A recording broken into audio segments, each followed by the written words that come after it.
Mark Carney with a minority government. It was a 35-day campaign and voters have elected a new federal government. Some areas saw surprising results and others held true to their usual choices. And joining us now with reaction to yesterday's federal election is U of M adjunct professor of political studies, Christopher Adams. Good morning, Chris. Hi, Rochelle. Nice to be with you again. Well, thank you so much for joining us. We know it was a late night last night. It was indeed. Now, voters have decided who will lead our country over the next 4 years. Break down what happened around the country and here in Manitoba. Well, you know, the people predicting things based on the polls, people like Philippe Fournier of 338 Canada did say that it was about 90% likelihood of the Liberals winning this election. But most of the projections had it being a majority. But as you know, that it's a minority government, a Liberal victory last night. There's still some counting to be done. I know at 8:30 today, this morning, Elections Canada will resume counting the ballots that are left to count in those ridings that are too close to call. But I would say in Winnipeg and Manitoba, you know, we have only 14 seats out of a House of Commons of 340 some seats. So we weren't the ones to decide which party would rule. We really knew that after Quebec and Ontario which way the country was going. But Manitoba really proved to be a bellwether province for the rest of the country, especially in Winnipeg, where we saw the NDP reduced to 1 seat, and we saw nationally the leader, Jagmeet Singh, was defeated in his own riding. We saw the Liberals pick up some seats in Winnipeg. I'm thinking particularly of Winnipeg West. But also one riding that I have been looking at was Winnipeg South. 5 months ago, I think people like myself were just writing it off as not being a return for Terry Duguid, but he did win that riding, and that riding always goes the same way as the country goes. So Winnipeg proved itself once again to be a bellwether for the rest of the country. Were you surprised by any of the results and how it played out yesterday? I was surprised that the Toronto region had the outside suburbs. A lot of those areas went conservative, and the polling numbers were showing that likely go more towards the Liberals. So I think that was the real difference between the Liberals winning a majority or a minority. I was a little surprised. I thought Atlantic Canada would be more Liberal. It sort of held its own as to where it was back in 2021.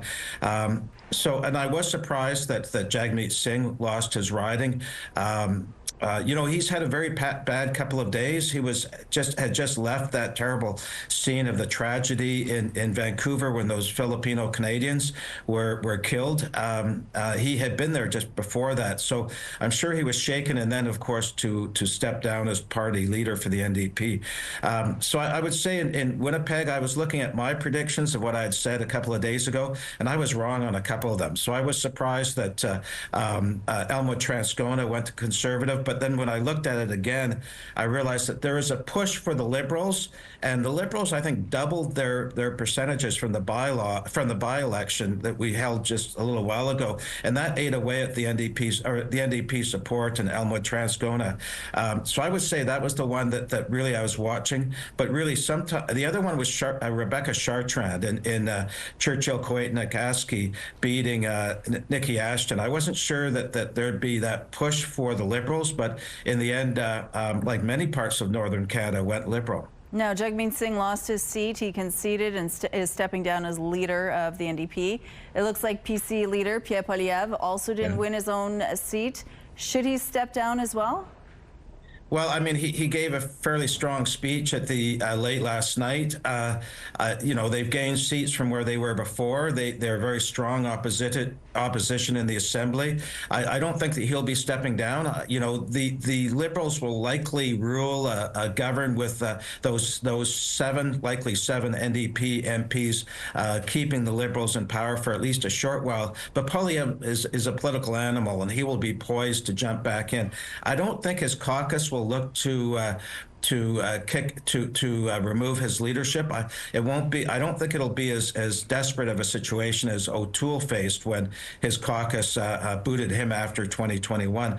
So I think Poilievre will continue to be the leader of the opposition, and there'll be likely a safe Conservative seat. Somebody will step aside, and Poilievre will run in a by-election. So I think it's a temporary situation for the Conservatives. But you know, Rochelle, that riding had that 90 candidates. candidates, over 90 candidates on the ballot. It's that organization that's trying to get electoral reform back on the front burner for the government to get reform done. And so, if you're a voter in Poilievre's riding, you had a big, long ballot that was long as your arm to try to pick out Poilievre's name.